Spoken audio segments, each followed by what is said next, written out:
फक्त मराठी, फक्त मराठी। देवाची वारी, कीर्तनाची वारी, सुखाचा विचार नाही कोठे, सुखाचा विचार नाही कोठे, सुखाचा विचार नाही कोठे, सुखाचा विचार नाही कोठे, दुःख बांधवडी आहे हा संसार, दुःख बांधवडी आहे हा संसार, सुखाचा विचार नाही कोठे, सुखाचा विचार नाही कोठे, बांधवडी आहे हा संसार, सुखाचा विचार सुखाचा विचार नाही कोठे, सुखाचा विचार नाही कोठे।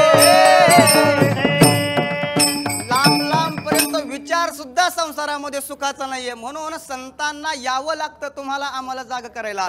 आता संत इथं कशासाठी येत असतात? येथे उपकारासाठी आले ज्या घर वैकुंठी। संतांचा उपकार करणं म्हणजे काय? संत दोन प्रकारे उपकार करतात, दोन प्रकारे। एक शब्द रूपानं उपकार करतात आणि एक कार्य रूपानं उपकार करतात। शब्द रूपानं उपकार करणं म्हणजे ज्ञानेश्वरी असेल, गाथा असेल, एकनाथी भागवत असेल किंवा अन्य गाथा असेल, हे संतांचा शब्द रूपानं केलेला उपकार आहे। आणि कार्य रूपानं उपकार केला म्हणजे काय केलं?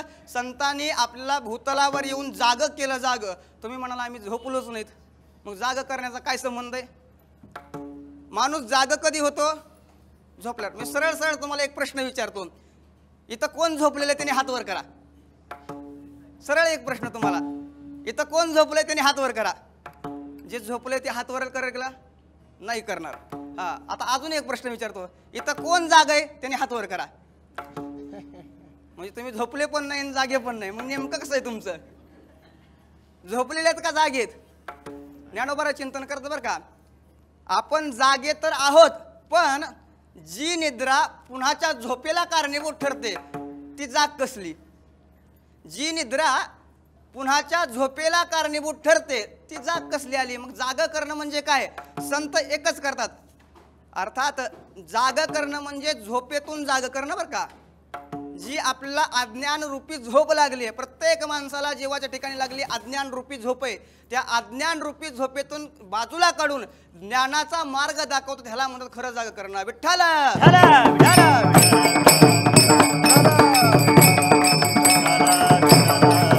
प्रत्येक माणूस झोपी गेला आज, असं असतं प्रत्येक माणूस झोपी गेलेला आहे, म्हणजे काहीतरी कारण असल्याशिवाय कार्य होऊ शकत नाही बरं का।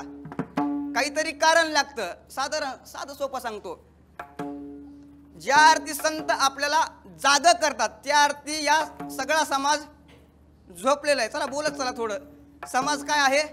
झोपलाय। बरं सोप्या भाषेत अजून सांगतो तुम्हाला, कार्य तेव्हाच होतं की कार्य करण्यासाठी कारण लागतं। कार्य कधी होतं? कारण असल्याशिवाय कार्य होऊ शकत। बरं संत वाङ्मयातले आणखीन पुरावे सांगतो, ज्ञानदेव म्हणे तरलो तरलो, कुठून तरलो? कशातून तरलो? एकाला मी सहज प्रश्न विचारला, आता एक चालत असणार रस्त्यावरचा व्यक्ती, त्याला विचारलं का रे बाबा तुला पोहता येतं का? तो म्हणला कधी कधी येतं आणि कधी कधी येत नाही। आता पोहणं म्हणजे काय? कधी कधी येणं आणि कधी कधी न येणं काय? म्हणलं असं कसं होऊ शकतंय कधी कधी येणं आणि कधी कधी? मला कळलं नाही म्हणले। नाही महाराज मी बरोबर बोललोय, कधी कधी येतं आणि कधी कधी येत नाही म्हणजे म्हणले पाण्यात असल्यावर येतं आणि जमिनीवर असल्यावर येत नाही। विठ्ठल आता जमिनीवर काय पोहण्याची जागा आहे का? पाण्यात असल्यावरच माणूस पोहणार आहे ना। तसं ज्या अर्थी आता बरं अजून सांगतो पुढं, नवरा म्हणलं की काय येतं पुढं? हे लगेच कळतंय। जागा करणं म्हणजे कळत नाही, पण नवरा म्हणलं की बायको लगेच कळतंय। ते असं पहिल्या काळामध्ये शाळेमध्ये तपासणी करायला काही अधिकारी यायचे तपासणी करायला। मग एक अधिकारी शाळेमध्ये तपासणी करायला आला, तपासणी करायला आल्यानंतर वर्गातल्या शिक्षकाला विचारलं का हो मुलं हुशार आहेत का? म्हणले हो खूप हुशार आहेत। विचारा काही प्रश्न? म्हणले विचारू। म्हणले बिंदास विचारा। म्हणले विचारलं, उठ रे म्हणले तुझं नाव? म्हणले अमुक अमुक। वडिलाचं नाव अमुक अमुक, आडनाव अमुक अमुक, तुझं वय म्हणले 7 वर्ष.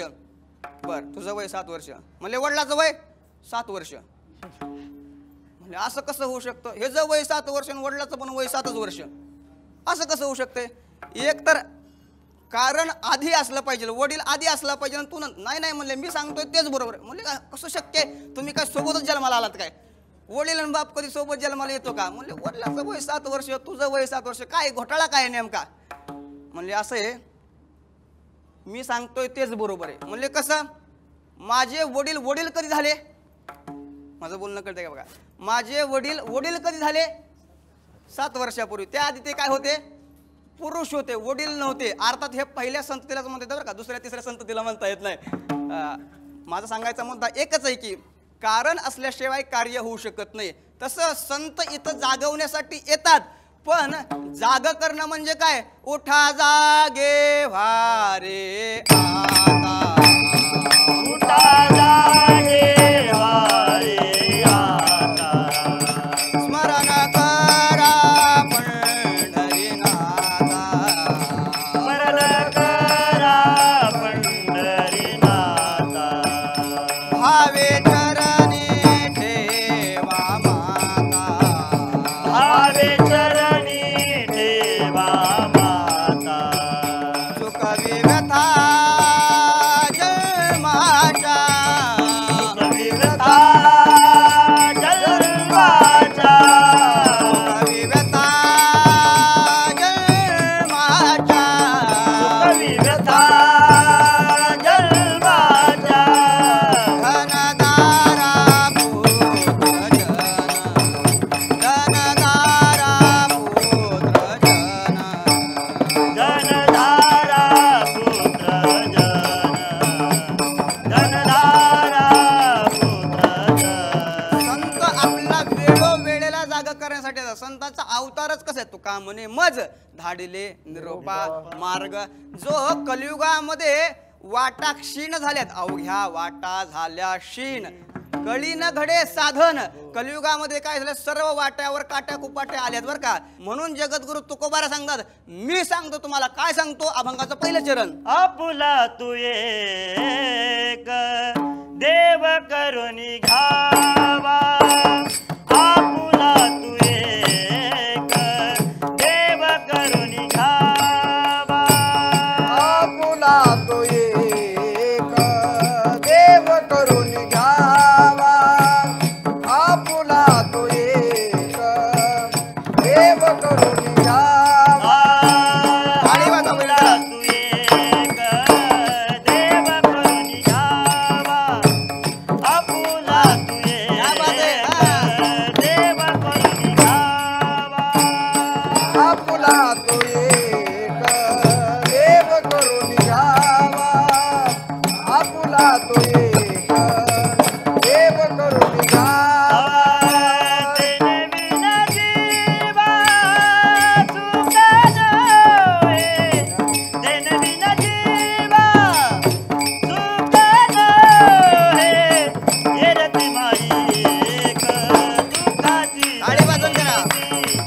ये रती माई एक दुःखाची जनिती. तेने विना जीवा सुख नये, तेने विना जीवा सुख नये, ये रती माई सुखाची जनिती, ये रती माई सुखाची जनितीला. जगद्गुरु तुकोबाराय अभंगाच्या पहिल्या चरणामध्ये सांगतायत, सुखाच्या प्राप्तीचा पत्ता सांगतायत माणसाला. माणूस सुखाच्या प्राप्तीसाठी इकडं तिकडं भटकतोय, पण मगाशीच मी बोलून गेलो की संसारामध्ये सुखाची प्राप्ती होत ज्ञानोबाराचं एक प्रमाण आहे बरं. महाराज म्हणतायत की संसार दुःख मूळ, चौकडे इंगळ, विश्रांती नाही कोठे, रात्रंदिन तळमळ, काम क्रोध लोभ शुनी, पाठी लागले उढाळ, कवना मी शरण जाऊ. हा, कोणाला शरण जाऊ? म्हणून जगद्गुरु तुकोबाराय म्हणतायत, बाबा शरणच जायचं असेल ना तर एकच काम करा. काय करा? तो जो देव आहे त्या देवाला काय करा, आपलंसं करून घ्या.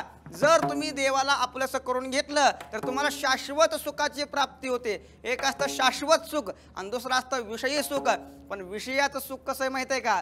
ज्ञानोबा बोलतात ना, विषयाचे समसुख बेगडाची बाहुली, विषयाचे समसुख बेगडाची बाहुली.